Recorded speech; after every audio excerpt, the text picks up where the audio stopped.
And we're about to be rolling in 5, 4, 3, 2.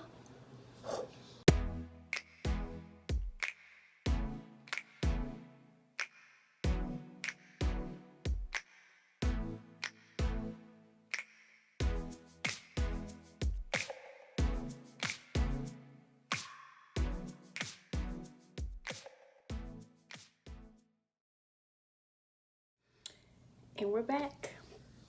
So if you don't know by now, my video is based off of me getting ready for my boob job. So yes, I'm having a breast augmentation. I'm so excited. I'm like, now at this point, I'm like 2 weeks away. And I do have a countdown going. My husband's playing a game. If y'all hear that game, I'm so sorry.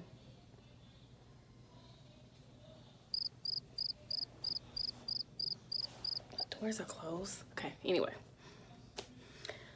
Um, so yeah, he's in there shooting and shit. It's just driving me crazy. Anyway, the reason why I'm having breast surgery is because I'm fucking 35 years old and I'm grown and I want to. Other than that, I think it's like one of the best decisions that something that I've been wanting since I was like really, really young. And I know I've seen a few, follow a few girls that do their YouTube breast aug vlogs, and that seems to be the consensus. Our shit just didn't grow. So other than, just me never having any, I have been pregnant twice. I don't have any kids, but I have been pregnant twice and I didn't carry full term. But the first thing that happened to me is my boobs got big.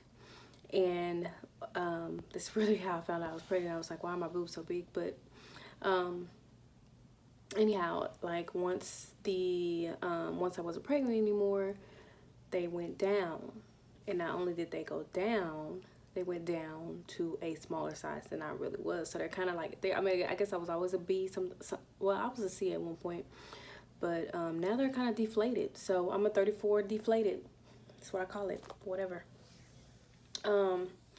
Anyhow, for the naysayers, if you are not with me getting a breast augmentation, or like women, oh, your body, God made you this way, you should enjoy your body the way that it was made, blah, blah, blah, you can exit stage left. And if you don't, I don't care. You can comment, you can do anything. It doesn't do anything for me. It doesn't change my mind. It doesn't affect me any type of way. But I would rather not see your negative comments, you know what I mean? So if you're going to be judgmental, I suggest you probably don't leave anything on the comments or say anything to me. So thanks.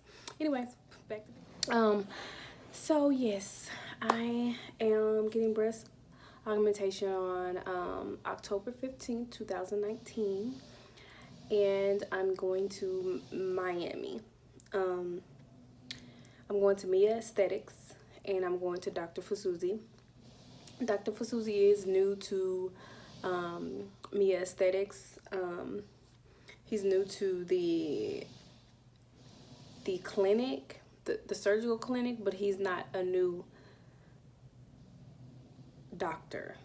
He did reconstructive surgery on breasts and stuff like that when he was practicing in California.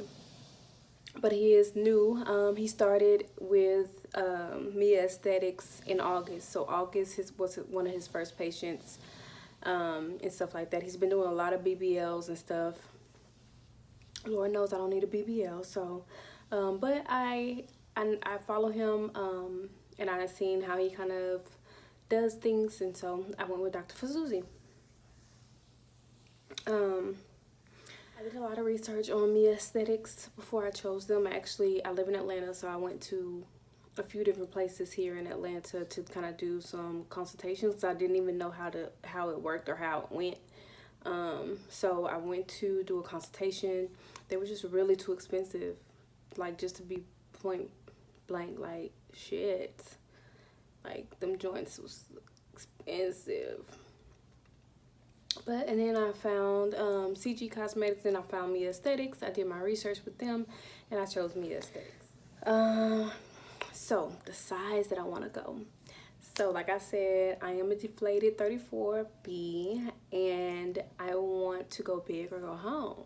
So I'm going with a full D, maybe a small double D, you know, if he can squeeze that in there. But I'm going to do a silicone under the muscle.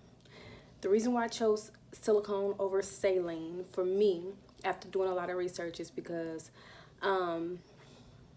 people for some reason think that saline is safer if it ruptures, when neither one is safer than the other.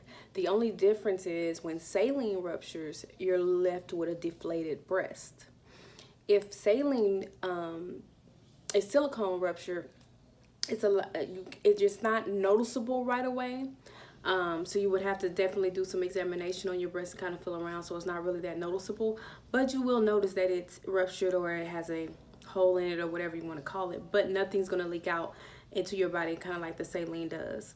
And the saline kind of lets you know. So that's kind of where the awkwardness comes in, because you really don't know unless you do some self-examination or you feel some type of pain or discomfort or something of that sort. But if it does do that, there's nothing in there that's going to harm your body any more than what the saline is doing. So that's my reasoning, just because I don't want to walk around with one titty. So yeah, next question. So steps. These are the steps. Okay, let me get straight into it, because this is the most difficult shit ever. Inquired about a consultation. Obviously, I live in Atlanta. It's in Miami. I did an online consultation. So I inquired about a consultation. I said, hey, you know, I'm interested in doing a breast augmentation. Well, no, I didn't. They had a little form for me to fill out: my name, address, or name, email address, the procedure that I'm looking into, blah, blah, blah. They emailed me like the next day, I believe. I was like, hey, can you send us pictures of your breast, pretty much, in your back, in your side, from this angle, that angle, blah, blah, blah. Boom. Went to the bathroom, took my pictures, sent it over. And then they emailed me back like right away, like the same day, and was like, oh, you're a great candidate for breast augmentation. Here are our doctors and here are the prices for our doctors. So I'm like, okay, cool. I think this happened in July, maybe. So I'm like, okay, cool. Price is pretty damn good. So I'm like, okay, well, I don't know what doctor to pick. So then here I go. I'm doing my research and I'm like, okay, let me go look at all these doctors. And so I just go to like their Instagram page. I go to the different doctors' Instagram page. I start looking up YouTube videos for these specific doctors. Like, I did a bunch of research. After researching, I'm like, okay, well, Dr. Fazuzzi is not even there yet. So what is going, like, I don't find anything on him. And then I finally found his Instagram page to where he had his surgical stuff on there and stuff like that. But he wasn't on Me Aesthetics Instagram page. So then I started doing a little bit digging of that, and then to come to find out, he was starting there in August because he was making a move from California to Miami. Boom. So then I was like, okay. So I didn't choose anybody right away. I did a lot of research. I did maybe 3 weeks of research, maybe even a month of research on all of this. So then August, I don't remember the exact date, but it was like the first week of August, the first 10 days at least of August. My husband was like, here's my credit card, put down your down payment. So I was like, oh, we serious. So I was like, okay, I'm gonna put down my down payment. So then I called him. I was like, yeah, so do y'all have this date available, this date available? And I'm corresponding with my husband. I'm like, okay, what date is good for us and what date is good for the doctor, blah, blah, blah. So I was like, okay, I want Dr. Fazuzzi, but I need more pictures. So then she sent me pictures. Outside of what was on the internet, she had sent me pictures that Dr. Fazuzzi had done, breast augmentation. So I was really happy with that. Still happy about my choice, just to make that clear. So then we chose a date, which was October 15th. Me and my husband both work from home, so we work off our laptops. So anywhere we are with a Wi-Fi connection, we can work. So we take, so anyway, we booked it. Boom, done. So first week of September, so I didn't hear anything. Like, I paid my deposit, blase. I'm thinking like, okay, well, what's next? So I'm doing a lot of research, so I'm kind of already figuring out what's next. It's the medical clearance and then the labs. So I finally get my coordinator. She emailed me and she was like, okay, well, here's your labs. It has to be done 30 days prior to surgery date. So I'm like, okay. She gave me like maybe 2.5 weeks. She sent it like at the beginning of September, end of August kind of date. And I had to have it done by September 15th, so I thought. So I'm like, okay, well, she sent me a list of things to take because I know I'm anemic. I don't know what my iron is now, but the last time I checked or tried to give blood at a blood bank, that was at my previous job. They were doing a blood drive and I tried to give blood. The man was like, man, we don't want none of yours. We can't use that blood. Although my blood type is O positive, like, so my blood type is good for anybody. He was saying that was very good, but on the other hand, my iron was too low. So that was like 5 years ago. So that was the last thing I heard of my iron. Prior to that, and I had some medical surgeries before, not cosmetic, it was medical surgeries that I had before. I know I had to have a blood transfusion and things of that nature, but it didn't, I mean, I was having so much other stuff going on, I didn't even ask, like, why did I have to have a blood transfusion? It just happened. So I was like, okay, well, I'm alive, or blah, blah, blah. So then, I just knew that I've been anemic. Like, I just know that I'm anemic. So I'm like, okay, well, I have to get my iron up, because if at Mia Aesthetics, if your iron levels at a certain point, like as low as a certain point, they can completely cancel you because of your labs. And if it's between like a certain point, you can get the surgery, but you have to have a thing called the cell saver, which is an infused blood transfusion. So basically, they're taking your blood and cleaning it and putting it back into you. So anyway, so labs. So she sent me that, and then she sent me some stuff to get my iron up. So I'm like, okay, I'm gonna get my iron up. I gotta get this. So I'm telling my husband, I'm like, babe, I gotta get this pill. I gotta order this. I gotta go get this. So we went to the vitamin shop. We got, I got Blood Builder by, I'll tag it all below. But I took the Blood Builder. I took that for like 3 weeks. I took one a day, and then I took the last week prior to me going to do my labs, I took 2 pills twice a day. So 2 pills in the morning and then 2 pills at night. I made sure that I cut out my coffee, because coffee does not allow the iron to absorb like it should. So I drink coffee almost every morning because we work from home, so I need something to kind of get me up and going. Other than that, I'll be like sleep working, whatever. So I had to cut out my coffee to get, to make sure that I was doing the right things to get my iron working. So then, 2 weeks prior, I went and got the liquid iron, the Hemaflex. So I got the Hemaflex, and I was taking 10 milligrams of that twice a day. 1 in the morning and then 1 at night. And I made sure that I took that with no food. So I either took it like 45 minutes to an hour before I ate, or 45 minutes to an hour after I ate.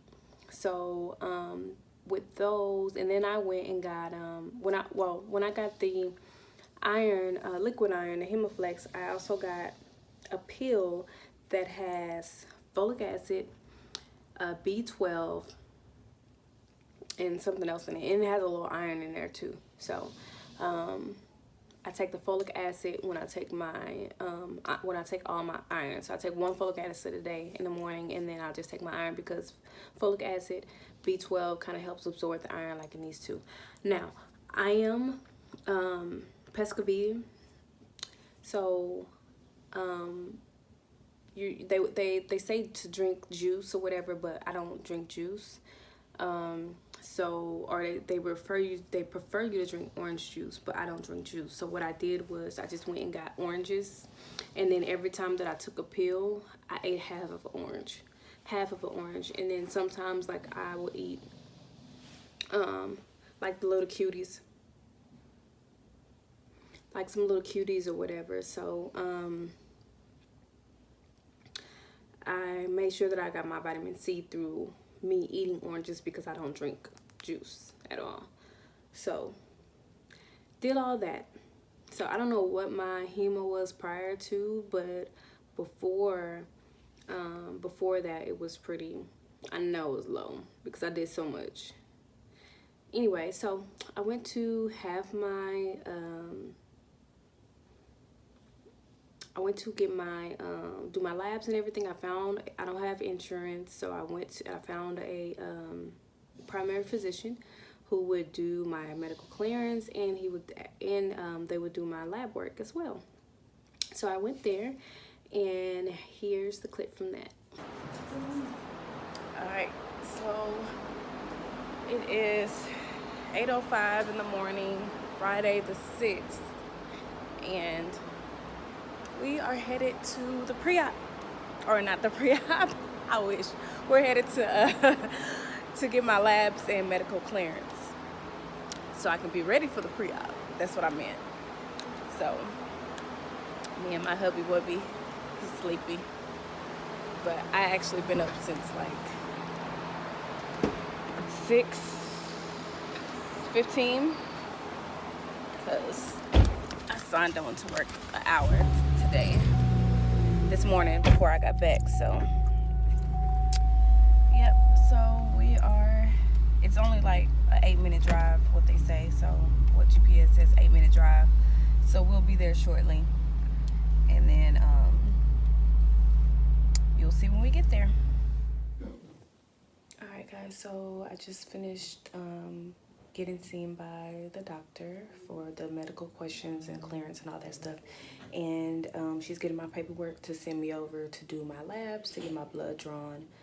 One thing I did learn is that the urinalysis dip is not what my specific surgery clinic needed. He actually wanted the urinalysis complete. So when you do go to your PCP and they do your urinalysis and they just do the dip, you're gonna probably have to go do it again, depending on your doctor and what they're recommending. But for me, they actually recommended or from where I'm going, the clinic I'm going to for surgery, they're recommending the urinalysis complete. So good for me because I don't have insurance. It was only a $2 difference. So I might as well go ahead and get the complete, whether they ask for it or notice the change or not. I just want to make sure that I get everything done the first time around. So I'll check back with you guys shortly. So during that process of me getting my labs and everything done, I'm stressed the fuck out because I just don't want to have to redo this over and over again to try to get, my iron up and things. That was the most stressful part of this entire situation, guys. It was stressful. So glad it's over. So anyhow, and then I got another scare. So then I get a call from, I called because I was so worried. I called Mia and I'm like, I talked to my coordinator and I'm like, okay, did you get my labs? She was like, oh yeah, I got your labs. We're missing the urinalysis and I'm still waiting on your medical clearance. She was like, but yes, I got your labs. Your hemo, which is the iron, is 11.9, and unfortunately you have to have the cell saver, which is $500 more. So I'm like, oh my God. So I'm stressing. I'm like, I gotta tell my husband that it's gonna be $500 more on top of everything that we're already doing. So I'm crying because I'm so stressed out. And he's like, oh, whatever, we'll get it done. Whatever. We got this far. We're not turning back. So I'm like, oh my God. Husband, the world. Oh my God. It was ugly crying and everything. That's why I married you. Because you are the best. He literally made my day when he said that, and the rest of the day was like, hey, what you doing? Like, it never happened. That shit was funny. I mean, I swear, if you had been a fly on the wall, you would be like, she is crazy. Because I feel like I was going crazy. And so, the next morning, I get a call from Mia status, and I'm like, what now? So I get a call from them, and she was like, hey, you're just having a breast augmentation, right? And I'm like, yeah, why you don't know that? And then she's like, oh, I'm sorry, I thought you were having a BBL too. I'm like, no, I'm not.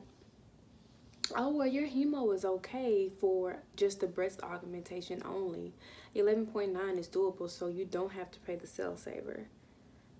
So I'm like, oh, okay, thank you for calling. But in my heart, I'm like, you know what you took me through? So I hung up the phone and I'm like, babe, we don't have to pay for the cell saver. Like, I'm being honest. I was like jumping up and down, like, we don't have to pay for the cell saver. And I was just like so relieved. I'm like, oh my God, it's over. Everything that I felt like I worked so hard for was coming. And, you know, I felt like I did something. Because if I had to pay for the cell saver any fucking way, I felt like I didn't do enough. Like, did I not do enough? And then I'm like, do I want to put myself under more stress to kind of try to take more iron to get that little 0.1 over? But I'm like, oh my God, it's so stressful. Like, I don't even know. And then my cycle's coming, and then I know my hemo's gonna go back down because of my cycle, and so I'm glad that she called me and figured it all out, and so I don't have to pay the extra $500 for the cell saver, which I would have done anyway, because once I looked up what the cell saver is, it's really, really good for you, and it helps with your healing. So if you do have to pay $500 for a cell saver, do not be mad, because it's only for your good.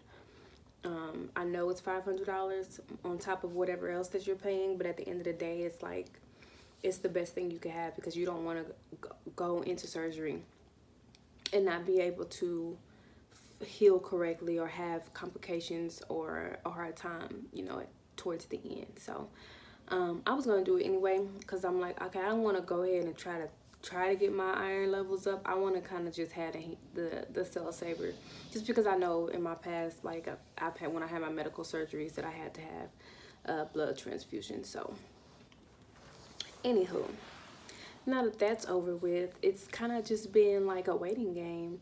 So we are getting a Airbnb for the week. Surgery's on a Tuesday. We're going into Miami on a Monday, and then we're leaving Friday after my last post-op. So it should go something like this, and I'll update y'all. Of course, I'm gonna bring you guys with me, but it should go something like this. The day Monday, then when I get there, I should have a pre-op appointment. Pre-op appointment describing what to do, like what's going to happen, what size we're going to go with, and all that kind of stuff. Mind you, I want to go anywhere between a 525 and a 600 cc.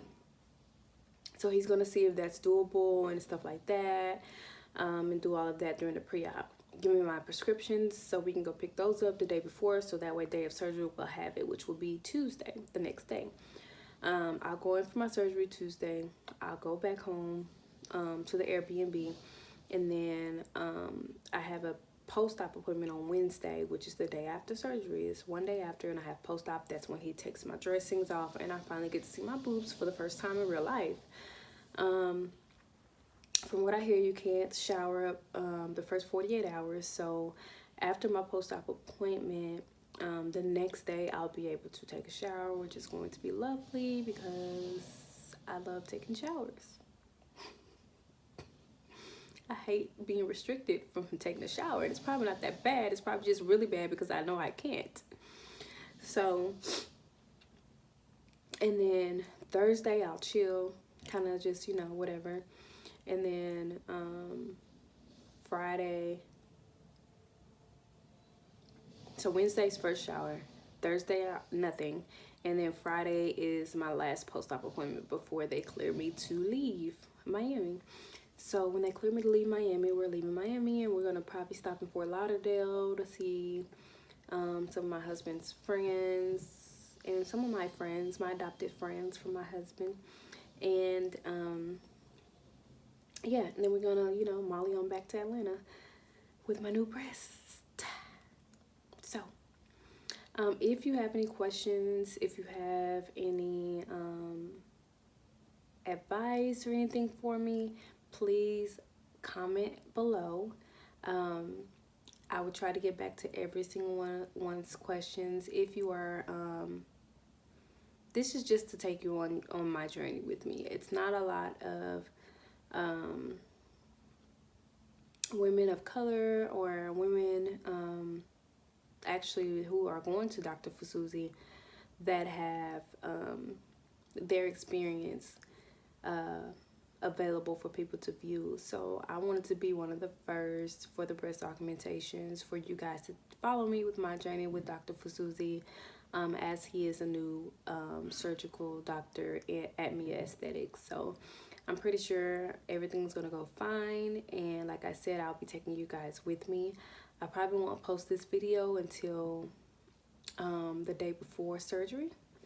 So you probably, if you're seeing this and it's posted the same day that if you're seeing it the same day it's posted, my surgery's tomorrow, and I'm doing my other vlog. So my next vlog would be traveling, pre-op, date of surgery, and first day, basically my first day of surgery and all that comes along with that.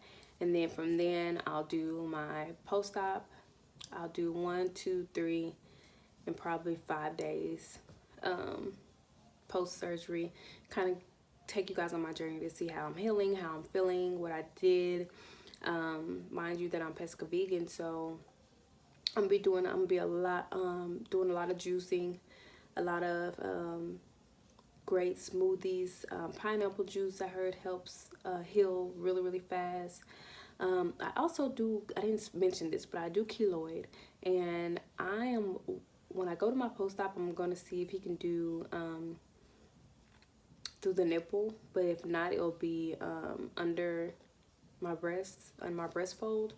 And I do keloid, so I'll take you guys, depending on where he cuts at, I'll take you guys on that journey too, for any women out there who do keloid, because I have a few tricks and a few products that I'm going to try to make sure that my scars heal very fast and make sure that they heal well without the keloid. So if you're one of the people who keloid, follow me on my journey, and sometimes that deters people. Sometimes people are scared to get cut on because they do keloid and they're just scared. I used to have a big like keloid on my ear from piercing.